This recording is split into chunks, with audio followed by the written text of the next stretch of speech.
Number 1। চকলেটে রয়েছে এমন উপাদান যা সেরোটোনিন হরমোন বৃদ্ধি করে, ফলে মন ভালো থাকে।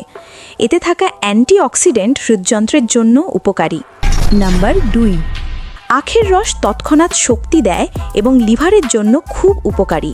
এটি শরীরকে ঠান্ডা ও সতেজ রাখে, তবে রাস্তার খোলা রস পান করা এড়িয়ে চলা উচিত।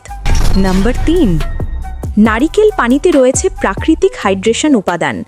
এতে থাকা পটাশিয়াম ও খনিজ শরীরে শক্তি যোগায় এবং ক্লান্তি দূর করে। গরমে এটি একটি আদর্শ পানীয়। নাম্বার 4।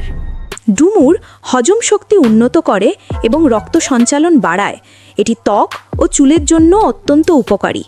নিয়মিত ডুমুর খেলে শরীর থাকে ফিট ও প্রাণবন্ত। নাম্বার 5। খেজুর হলো প্রাকৃতিক শক্তিবর্ধক ফল।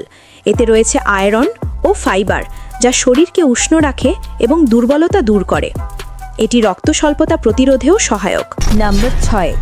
আখরোটে রয়েছে ওমেগা 3 ফ্যাটি অ্যাসিড, যা মস্তিষ্কের জন্য অত্যন্ত উপকারী। এটি স্মৃতিশক্তি ও মনোযোগ বাড়াতে সাহায্য করে এবং মানসিক স্বাস্থ্যের উন্নতিতেও ভূমিকা রাখে। নাম্বার 7। পেস্তা বাদামে রয়েছে প্রচুর পরিমাণে স্বাস্থ্যকর ফ্যাট ও প্রোটিন। এটি শরীরের কোলেস্টেরল নিয়ন্ত্রণে রাখে এবং হৃদযন্ত্রের সুস্থতা বজায় রাখতে সাহায্য করে।